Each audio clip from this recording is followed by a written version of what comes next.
इस एपिसोड की शुरुआत में हमें पास्ट का एक छोटा सा सीन दिखाया जाता है जहाँ पर एक लड़की अपने फादर से बात कर रही थी। लड़की और फादर दोनों का चेहरा तो हमें नहीं दिखाया जाता, लेकिन उनकी बातें हमें जरूर सुनाई जाती है, जहाँ पर उसका फादर अपनी बेटी से कह रहा था कि तुम्हें पता है ये बात बहुत टाइम पहले की है जब डिवाइन एम्पायर मिराज सिटी को प्रोटेक्ट किया करते थे, लेकिन जितने भी ट्राइब है ना उन सभी की मिराज सिटी वालों से दुश्मनी थी। तो डिवाइन एम्पायर ने ग्रीन एम्पायर से ये कह दिया था कि अगर वो कभी कहीं चले जाए तो उसके बाद मिराज सिटी को प्रोटेक्ट करने की जिम्मेदारी ग्रीन एम्पायर के ऊपर आ जाती है। तो ग्रीन एम्पायर को ही मिराज सिटी को प्रोटेक्ट करना होगा। तो ग्रीन एम्पायर ने मिराज सिटी को एक फेरी सिटी बना दिया, मतलब कि यहाँ पर किसी का कोई कनेक्शन नहीं है, कोई भी ट्राइब वाला यहाँ अपना हक नहीं जमा सकता। जो भी जमाने की कोशिश करेगा वो रूल तोड़ेगा और उसके हिसाब से उसको सजा मिलेगी। इस वजह से मिराज सिटी आज तक के बचा रहता है, लेकिन बाकी के ट्राइब वाले अभी भी मिराज सिटी के ऊपर अपनी नजर बनाकर रखे हुए ताकि वहाँ पर अपना कब्जा कर सके। तो ये कहानी सुनकर उस बंदे की जो बेटी होती है वो काफी ज्यादा खुश रहती है कि फादर मुझे और कहानी सुनिए। तो उसका फादर उसको और कहानियां सुनाने लग जाता है। तो इसके बाद हम वापस से प्रेजेंट में आ जाते हैं जहाँ पर तौबा उस दुआन के साथ ग्रीन एम्पायर को ढूंढने के लिए निकला हुआ था। तो दुआन यहाँ पर तौबा से कहता है कि तुम्हारे हाथ में कमाल का ट्रेजर लगा, ये तुम्हें किसने दिया, कहाँ से आया तुम्हारे पास है। तो तौबा उस टाइम को याद करने लगता है जब वो फेरी के पास गया हुआ था। तो यहाँ पर फेरी ने उसे कहा था कि तुम ये स्वॉर्ड रख सकते हो, लेकिन तौबा कहता है कि ये स्वॉर्ड तो आपकी है ना, ये आपके पास होगी तो ही ज्यादा बेहतर है। लेकिन वो जो फेरी थी वो यहाँ पर तौबा से कहती कि देखो ये स्वॉर्ड वैसे भी ब्रोकन है और पिछले 200 साल से ये स्वॉर्ड किसी ने नहीं देखी थी, लेकिन तुमने इसको तालाब के अंदर से बाहर निकाला तो हो सकता है कि तुम्हारी किस्मत में होगी और यही तुम्हारी किस्मत भी बदल दे, इसलिए बेहतर होगा कि ये स्वॉर्ड तुम अपने पास रखो, ये तुम्हारे आगे काम आएंगे। तो तौबा कहता है कि ठीक है मैं ये स्वॉर्ड अपने पास तो रख लेता हूँ, लेकिन जैसा मैंने डिवाइन एम्पायर से वादा किया था ना कि मैं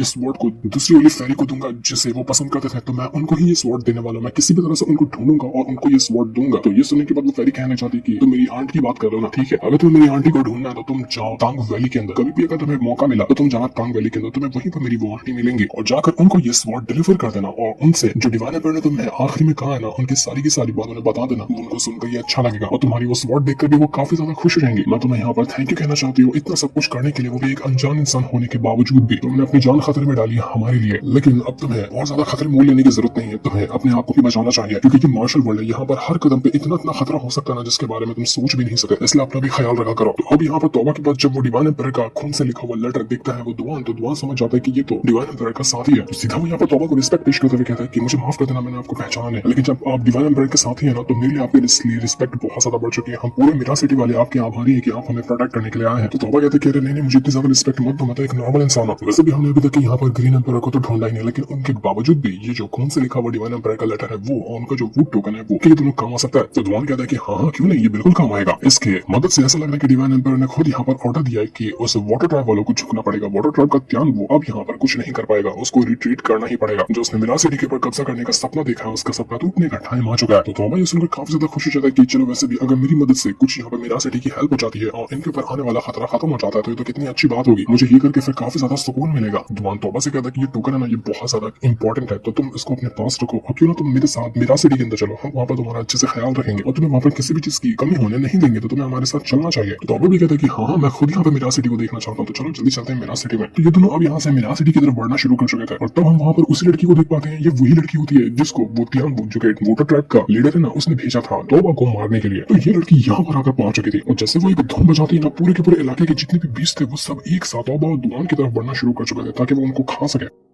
वो लोग परेशान हो जाते हैं कि अचानक में इन बीस्ट को क्या हो गया, ये हमारे पीछे क्यों पड़ गए, कोई ना कोई है जिसने इनको यहाँ पर भड़काया है हमारे खिलाफ ताकि ये हमें मार सके, लेकिन ऐसा कौन कर सकता है। लगता है कि वाटर ट्राइब वाले लोग यहाँ पर पहुंच चुके हैं, हमें जल्द से जल्द यहाँ से निकलना होगा। लेकिन जब उन्हें समझ आ जाता है कि बीस्ट तो हमारा पीछे नहीं छोड़ने वाले, तो दुआन तौबा से कहता है कि तौबा एक काम करो तुम जाओ यहाँ से जब तक मैं इन बीस्ट का ध्यान भटकाता हूँ। तुम्हारी जिम्मेदारी है कि तुम्हें वो जो वुड टोकन है ना वो लेटर है उसको प्रोटेक्ट करना है और मिराज सिटी तक डिलीवर करना है। तुम उसको लेके जाओ, मैं इनको यहाँ पर जब तक रोकता हूँ आगे बढ़ते जो मैं तुम्हारा इंतजार करूंगा, जल्दी इन बीस्ट का ध्यान भटका कर मैं तुम्हें मिलने के लिए आ जाऊंगा, तो फिक्र मत करना। वो उसका एक खास तरह का कपड़ा भी देता है जिसको उड़ने के बाद ना कोई इंसान कुछ टाइम के लिए इनविजिबल हो सकता है, मतलब फिर कोई भी उसको नहीं दिख पाएगा। तो तौबा वहां से जाने लग गया। तो दुआन उसको ये भी वार्निंग देता है कि उस वाटर ट्राइब के लोगों से बच कर रहना क्योंकि वो तुम्हारे पीछे भी आने की कोशिश करेंगे, उनका मेन टारगेट तुम ही हो, तो जितना हो सकता है अपने आपको बचाने की कोशिश करते रहना। तो ये सुनने के बाद तौबा तो वहां से भाग चुका था। दुआन भी चला जाता है उन बीस्ट का ध्यान अपनी तरफ करने के लिए, वो बीस्ट का ध्यान अपनी तरफ कर भी लेता है और उनको दूसरी तरफ ले जाता है ताकि वो तौबा का कुछ ना बिगाड़ सके। बीस्ट पहले तौबा के पीछे जा रहे थे लेकिन अब यहाँ से वो सारे के सारे बीस्ट दूसरी ओर निकल चुके थे। दुआन ने अपना काम कर दिया, उसने तौबा को बचा लिया। तो हम यहाँ पर वही वाटर ट्राइब के बाकी बंदों को देख पाते हैं जो काफी ज्यादा गुस्से में थे कि आखिर उस दुआन ने तो हमारा पूरा का पूरा प्लान बिल्कुल ही चौपट करके रख दिया, अब हम क्या करेंगे। इसने तो पूरा बीस्ट को अपनी तरफ आकर्षित करते हुए इनका ध्यान भटका दिया है। वहाँ पर वो लड़की भी होती है जिसको उसी टियानवू ने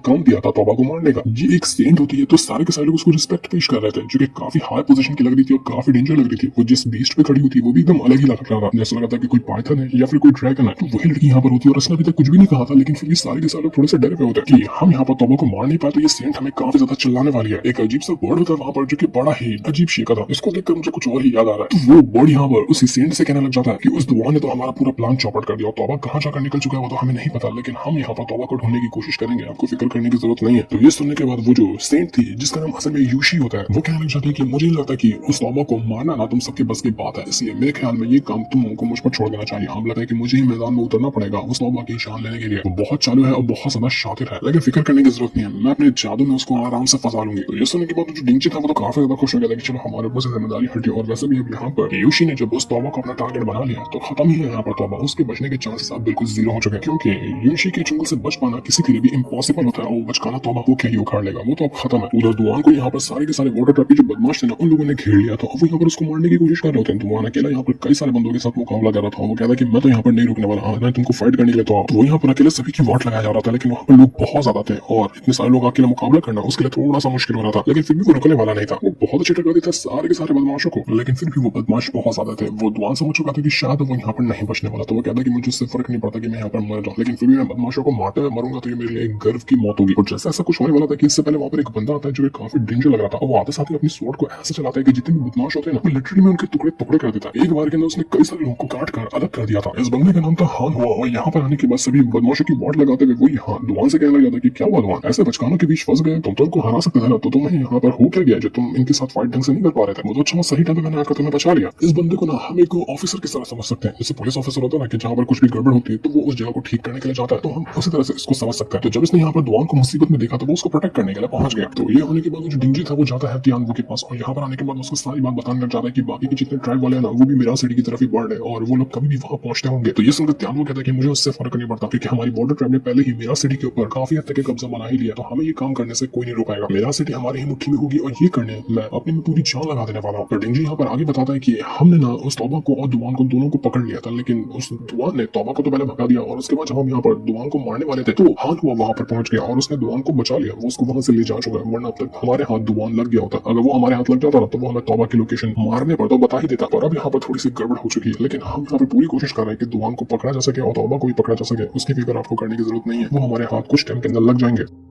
लेकिन तियानवू काफी ज्यादा गुस्सा हो जाता है कि आखिर तुम लोग किस काम के हो, तुम लोग किसी काम के नहीं हो, तुम लोगों को इतना सा काम दिया कि लेकिन वो भी तुमसे नहीं हुआ। तो ये सुनने के बाद जो तियानवू था वो अपने एक खास बंदे को बाहर निकालता है जिसका नाम था वूमिंग, और वो कोई इंसान नहीं बल्कि डीमन लग रहा था, और वो उससे कहता है कि देखो मैं वो जो हान हुआ ना उसकी जिम्मेदारी तुम्हें देता हूँ, जाओ और उस हान हुआ को मारकर दुआन को पकड़ते हुए यहाँ लेकर आओ। मुझे दुआन के जरिए पूछना है कि उसने तौबा को कहाँ पर छुपाया, और मैं नहीं चाहता कि ये प्लान इस बार फेल हो, मुझे ये प्लान किसी भी तरह से कंप्लीट चाहिए। दूसरी तरफ हम तौबा को देखते हैं, वो आगे बढ़ते हुए एक जगह पर आकर पहुंच चुका था, और यहाँ पर आने के बाद वो मैप वगैरह देख रहा था और कहने लग जाता है कि शायद वही जगह जहाँ पर मुझे दुआन ने कहा था कि आगे बढ़ते हुए रुकना है और सारे बीस्ट वगैरह को भगा कर यहीं पर आते होंगे, लेकिन मैं तो यहाँ पर पहुंच गया, लेकिन अभी तक कि वो दुआन आए क्यों नहीं, कहीं मैं गलत जगह पर तो नहीं आ गया ना, लेकिन मुझे तो उम्मीद है कि मैं सही जगह पर आया, तो अब तक के तो दुआन को यहाँ पर आ जाना चाहिए था। तभी उसको वहाँ पर एक अजीब सा स्नेक दिखा देता है जो कि वही पालतू बैठा उसी यूशी का, जो कि तौबा को मारने के लिए यहाँ पर पहुंची हुई थी। तौबा हैरान की अरे ये कैसा अजीब सा स्नेक है, मैंने इस तरह का स्नेक तो पहले कभी नहीं देखा। तो वो अपने आप को बचाने के लिए जल्दी से वो जो कपड़ा दुआन ने उसको दिया था ना वो उस खुद के ऊपर ओढ़ लेता है, जिस वजह से वो इनविजिबल हो चुका था ताकि उसको कोई भी ना देख सके। और इसके बाद वो यहाँ पर देखने लग जाता है कि ऐसा में यहाँ पर कौन हो सकता है। जब वो देखता है सामने की ओर तो वहाँ पर एक तालाब था और तालाब के अंदर एक लड़की नहा रही होती है, तो जैसे तौबा उसको देखता है ना वो उसको देखता ही रह जाता है। ये लड़की समय कोई और नहीं बल्कि यूशी थी, और अपने हथियारे को यहाँ पर तौबा देखकर बिल्कुल दीवाना हो चुका था। उसको नहीं पता कि यूशी यहाँ पर उसी को मारने के लिए आई है, और तौबा ने यहाँ पर खुद के ऊपर कपड़ा डाल के रखा था, तो उसको लग रहा था कि वो यहाँ पर बिल्कुल सेफ है और उसको कोई भी नहीं देख सकता। तो मस्त बिंदास वहाँ पर खड़े होकर सारा नजारा देख रहा होता है, उसको तो मजा ही आ गया था। उसकी नजरें उस यूशी के ऊपर से हट ही नहीं रही, क्योंकि वो थी इतनी ज्यादा सुंदर और ऐसा मौका मिलेगा तो वो कैसे छोड़ने वाला, क्योंकि ये भी ना थोड़ा सा ही सही लेकिन ठरकी हीरो है। तो वो तो यहाँ पर खड़े खड़े मजे ले रहा था, लेकिन जब यहाँ पर यूशी नहाकर उसका हो जाता है और जब वो निकलने वाली थी तो तौबा यहाँ से जाने लगता है। वो कहता है कि लगता है कि अब यहाँ से जाना होगा, वरना अगर यूशी ने देख लिया ना तो मैं तो गया। और तभी उसकी नजर जाती है उसी स्नेक के ऊपर। तौबा ये नहीं जानता था कि ये स्नेक तो उसी यूशी का पालतू पेट है, लेकिन उसको ये लगता है कि अगर ये लड़की ऐसे नहा रही है और अगर उस स्नेक ने उसको देख लिया ना तो उसको मार डालेगा, तो मैं उस लड़की को ऐसे नहीं छोड़ सकता। भले से मुझे यहाँ पर अपने आप को सामने विजिबल करना पड़े, लेकिन मैं जा रहा हूँ उस लड़की को बचाने के लिए। तो वो तुरंत चला जाता है यूशी को बचाने के लिए। जैसे वो जा रहा था तुरंत ही यूशी उसके पास आती है, उसको पकड़ लेती है कि मैं देखा तुम्हें, आखिर तुम्हारी हिम्मत कैसे हुई, तुम ताका झाकी करने के लिए यहाँ पर आए। अगर तुम्हें ऐसे ही ताका झाकी करना था तो डायरेक्ट मुझसे पूछ लिया होता, मैं तो तुम्हें तालाब के अंदर बुला लेती। तो तौबा ये सुनकर थोड़ा सा घबरा जाता है, वो कहना चाहता है कि अरे नहीं मेरा ऐसा कोई मतलब मैं तो सिर्फ आपको वार्न करने के लिए आता कि यहाँ पर इतना खतरनाक बीस्ट है, कहीं आपको नुकसान न पहुंचा दे, इसलिए मैं यहाँ पर आया था। तो ये सुनकर वो यूशी कहना चाहती कि अरे ये बीस्ट, इससे तुम्हें घबराने की कोई जरूरत नहीं, क्योंकि ये मेरा पालतू पेट है, ये सिर्फ मेरी बातें सुनता है। तौबा की हालत खराब है, उसके कदम लड़खड़ाने लग जाते हैं कि बाप रे ये लड़की का पालतू पेट इतना भयंकर बीस्ट है, ये तो ऐसा लग रहा है कि आंखें कोई कबार के अंदर निकल जाएगा, इतना डेंजर बीस्ट है। जब ये लड़की के साथ ये बीस्ट है तो यहाँ पर तो खतरा इस लड़की को नहीं, खतरा तो मुझे उल्टा है। उसको डर लगने लग जाता है कि कहीं भाई साहब मैं गलत बंदे से तो नहीं पंगा ले लिया ना, कहीं ये उसी वाटर ट्रैक टाइप की तो नहीं है। दुआन ने मुझसे कहा था कि किसी के ऊपर भरोसा मत करना, बस आगे बढ़ता जाना, लेकिन लगता है कि मैं यहाँ पर पूरा फंस गया। ये पक्का वाटर ट्राइब से आई होगी मुझे मारने के लिए, और मुझे लगता है कि यहाँ पर ये सब कुछ करना, यहाँ पर नहाते हुए उसको देखना, सब कुछ इसका एक प्लान था और मैं इस प्लान के अंदर बुरी तरह से फंस गया। अब नहीं लगता कि मुझे यहाँ से जाने देगी। अब मैं क्या करूँ यहाँ से जाने के लिए? नहीं, कुछ भी हो जाए मुझे यहाँ से भागना होगा। मैं जल्दी जल्दी यहाँ से भाग जाता हूँ, ये लड़की मेरा कुछ नहीं बिगाड़ पाएगी, क्योंकि मुझे पता है कि अगर मैं यहाँ पर रुका तो ये पक्का मुझे कच्चा खा जाएगी या फिर अपने इसी पालतू पेट का निवाला बना देगी। मैं तो गया फिर। लेकिन यूशी तो यहाँ पर उस तौबा से कहना चाहती कि तौबा, मेरे एक सवाल का जवाब दो, क्या तुमने जी भर के मुझे देख लिया जो मैं तालाब के अंदर थी, या फिर कुछ और भी देखना बाकी है? अगर बाकी तो बताओ, मैं तुम्हें दिखाती हूँ। तो तौबा कहता है कि अरे नहीं नहीं, ऐसी कोई बात नहीं,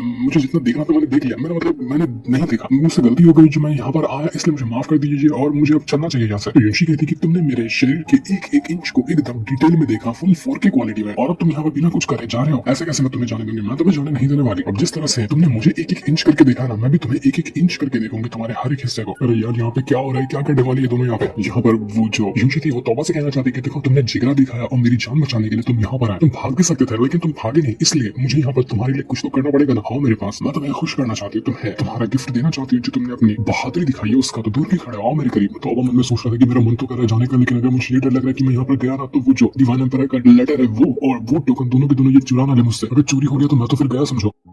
तो वह यहाँ पर कहना चाहता है कि मैं ये नहीं कर सकता। मेरी मम्मी ने मुझे कहा है कि लड़कियों के सामने अपने कपड़े नहीं निकालने चाहिए, मैं ये नहीं करने वाला। तो ये सुनकर यूशी कहती कि अरे क्या बच्चों वाली बात करते हो? ठीक है, अगर कपड़े नहीं निकालने तो मेरे साथ नहा तो सकते हो, चलो एक साथ। तुम तालाब के अंदर रहना, मैं तुम्हें नहीं देखूंगी। आप तो इतना कर सकते हो, आओ मेरे साथ, चलो चलते हैं। तो तौबा कहता है कि अरे नहीं, मेरी मम्मी ने किसी लड़की के साथ नहाने के लिए भी मना किया है, मैं ये भी नहीं कर सकता। पर जब आप इतना ही जिद कर रही हो तो एक काम करता हूँ, आप अपनी आंखें बंद कीजिए और मैं आता हूँ तालाब के अंदर, आप मुझसे थोड़ा दूर रहना और मैं दूर नहा लूंगा। लेकिन कपड़े निकालने का बहाना करते थे तौबा वहां से भागता हुआ कहता है कि मुझे ना ये लेटर और वो टोकन जो है कहीं ना कहीं छुपाना होगा, क्योंकि अगर मैं ऐसे भागता भी हूँ ना तो एक पल के अंदर वो मुझे पकड़ लेगी, इसलिए मैं ऐसे भाग तो नहीं सकता। बेहतर चांस ये कि मुझे उसकी बातों में हाँ मिलाना है और अपने इस टोकन और लेटर को कहीं छुपाना है। तो वो सब चीज एक जगह पर रखकर उसके ऊपर वही इनविजिबल वाला कपड़ा रख देता ताकि कोई भी इसको ढूंढ ना सके। और उसके बाद वो पतली गली से वहां से भागने लग गया था कि चलो भाई यहाँ से भाग लेता हूँ, कहीं बच गया तो। जैसे वो भाग रहा था यूशी कहती कि बच्चे तुम मेरे सामने से कैसे भाग सकते, मैं तुम्हें भागने दूंगी ही नहीं, मुझे पता ही था तुम इस तरह की हरकत करोगे। इसलिए वो तुरंत ही यहाँ पर उसको पकड़ लेती है और पकड़कर सीधा तालाब के अंदर डाल चुकी थी कि यहाँ पर वो उसके एकदम करीब आ जाती है और कहना चाहती है कि आओ मेरे करीब। इतना कहने के बाद वो उसके अंदर कुछ भर देती है। ये देखकर तौबा हैरान की क्या हो रहा है मेरे साथ, तुमने क्या डाला मेरे अंदर, मुझे कुछ भी समझ में नहीं आ रहा, ये तुमने क्या किया मेरे साथ। तौबा को एकदम अजीब अजीब विजन आने लग गए थे और उसको कुछ भी समझ नहीं आ रहा था कि वो आखिर करे तो करे क्या। तो यूशी कहती कि जो मैंने तुम्हारे अंदर डाला है ना वो तुम्हें कुछ नुकसान नहीं पहुंचाएंगे, बल्कि तुम्हारे अंदर से जो प्लेजर वाली फीलिंग है उसको बढ़ा देंगे। इसलिए तुम जितना भी मुझसे झिझकने की कोशिश करो, मुझसे दूर जाने की कोशिश करो ना, ये तुम्हारे अंदर से खत्म हो जाएगा और तुम खुद उल्टा भागते हुए मेरे करीब आ जाओगे। बस यही काम करने के लिए मैंने तुम्हारे अंदर ये पावर डाली है। तो वो कहते हैं कि मुझे क्यों परेशान कर रही हो, मुझे यहाँ से जाने दो, मुझे कुछ भी नहीं करना, मैंने तुम्हारा क्या बिगाड़ा है, मैं जाना चाहता हूँ यहाँ से, मैं यहाँ पर नहीं रुकना चाहता। लेकिन वो लड़की कहती कि नहीं, मैं तुम्हें नहीं जाने दूंगी, मैं तुम्हारे साथ बहुत कुछ करने वाली हूँ, तुम दूर क्यों गए हो मुझसे, आओ मेरे पास, मुझे पकड़ लो एकदम टाइट से। अरे यार मुझे शर्म आ रही है एक्सप्लेन करने में, क्या करूँ मैं, लेकिन क्या करूँ, मजबूरी एक्सप्लेन तो करना पड़ेगा। तो अब यहाँ पर उस पावर के चपेट में आने के बाद तौबा जो होता है वो उस यूशी की बातें मानने लग गया था। वो उसको पकड़ लेता है और यूशी उसको तालाब की गहराइयों में ले जाती है, जहाँ दोनों ने एक दूसरे को एकदम टाइट पकड़ कर रखा था। यूशी तो एकदम उसके करीब होती है और वो उसको एकदम टाइट एकदम दबा के किस कर देती है। पर इनका कार्यक्रम शुरू ही क्या हो पाता है कि इससे पहले तौबा हल्का सा अपना होश में आता है और यूशी को धक्का मारते हुए खुद को बचाने की कोशिश करता है कि नहीं, मैं ये सब नहीं कर सकता, मुझे अपने आप को बचाना होगा, मुझे अपने आप को होश में लाना होगा। तो ये देखकर वो यूशी भी एकदम हैरान हो चुकी थी कि आखिर तुम्हारी हिम्मत कैसे हुई, तुम मेरे चुंगल से बचने की कोशिश कर रहे हो, मैं आज तुम्हें नहीं छोड़ने वाली। पर क्या तो अपने आप को बचा पाएगा या फिर वो बहुत बड़ी मुसीबत में पड़ने वाला है। वो यूशी उसका आज गेम बजाड़ा देगी, वो तो हमें पता चलेगा नेक्स्ट एपिसोड के अंदर कि क्या हुआ दोनों के बीच, जिससे इनको दिखाते साथ ही ये वाला एपिसोड यहीं पर